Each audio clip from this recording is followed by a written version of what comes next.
तो पुण्यात्माओं, ऐसे तो आपको भी कोई कह सकता है कि आपके गुरु जी का ज्ञान ठीक नहीं, तो उससे प्रमाण लीजिए और फिर अपने प्रमाण दीजिए, और फिर भी आपको कोई भिन्नता लगे तो बेशक किसी को स्वीकार कर लीजिए। लेकिन दास ये दावे के साथ कहता है कि इस विश्व के अंदर इस दास के अतिरिक्त न तो तत्व ज्ञान है और न ही भक्ति का कोई मंत्र समाधान है। सबके पास यूजलेस मंत्र है, मोक्षदायक नहीं है, वो सब झूठे और गलत मंत्र है, शास्त्र विरुद्ध ज्ञान है। ये ढोल के डंके पर कहते हैं। और ऐसा है तो प्रमाण दे कोई हमारे सामने आए। हमने अध्यात्म ज्ञान चर्चा का एक प्रोग्राम चलाया, उसमें सामने आए और अपना पक्ष प्रस्तुत करें।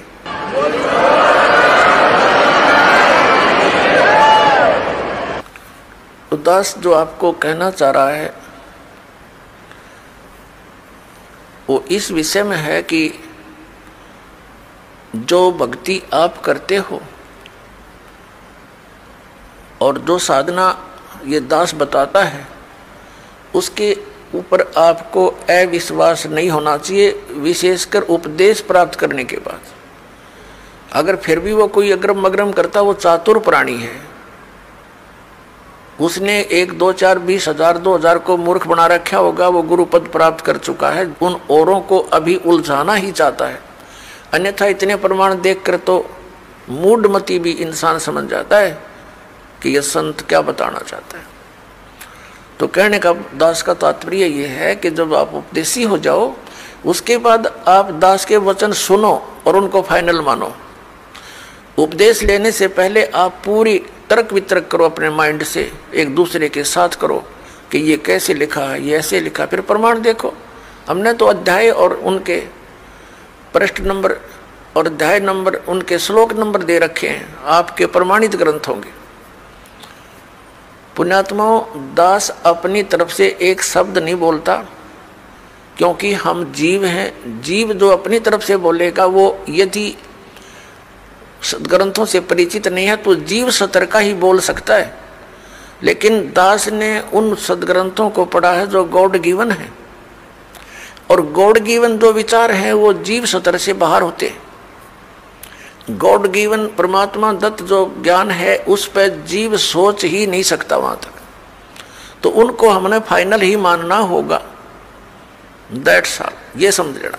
और ये आपको निश्चय हो जाना चाहिए कि दास जो बोलेगा वो सदग्रंथों से ही बोलता है, जो सदग्रंथों में लिखा है, और जिसको हमारे धर्मगुरु समझ नहीं सके दास उनको समझा रहा है कि इस सदग्रंथ का कहने का तात्पर्य ये है, ये न्यू का न्यू लिखा हुआ है, एज इट इज रिटन है, जो का तो लिखा हुआ है, और उसको हमारे धर्मगुरु समझ नहीं सके।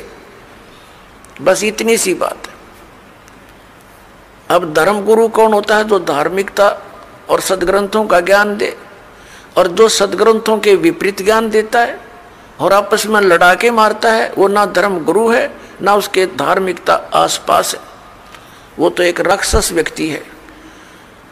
पीछे आप देखते आए हो, हिंदुओं के गुरु मुसलमानों के साथ लड़ाते हैं, मुसलमानों के गुरु हिंदुओं के साथ लड़ाई करवाते हैं अपने उल्लू सीधा करने के लिए, और वो हमें मूर्ख बनाते रहे।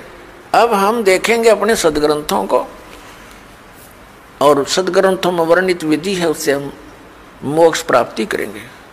कई बोली आत्मा, क्योंकि हम युगों युगों से अज्ञान से परिपूर्ण हैं, अब ये तत्व ज्ञान प्राप्त हुआ है तो हम वकील बन जाते हैं उस अज्ञान आधार से। तो उसमें आप जी ने ये सोचना चाहिए, यदि हम विद्वान होते तो हमें यह ज्ञान पहले ही प्राप्त होता।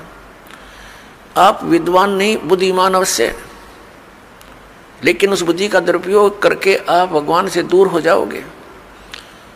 इस दास ने जो मार्गदर्शन किया है ये गॉड गिवन है, ये किसी डूम बाट के गीत नहीं है। तो इसके अंदर आप जी ने बिल्कुल सोचना बंद कर देना चाहिए। उपदेश लेने के बाद, उपदेश लेने से पहले आप बिल्कुल वकील बने रहो, खूब अच्छी तरह निरीक्षण करो हर एक बात का, और तब दीक्षा ग्रहण करो। दीक्षा ग्रहण करके अब यदि गुरु जी के वचनों में आपको अविश्वास होता है तो आपका नाम खंडित हो जाता है, भगवान से दूर हो जाते हो। इसलिए दास सबसे पहले आपको ज्ञान ग्रहण करने के लिए पुस्तकें देता है, सीडी बना रखी है, ये सुनो देखो, मिलाओ दूसरे संतों से, और जब आपको संतुष्टि हो जाए कि ये मार्ग फाइनल है, सही है, तो दीक्षा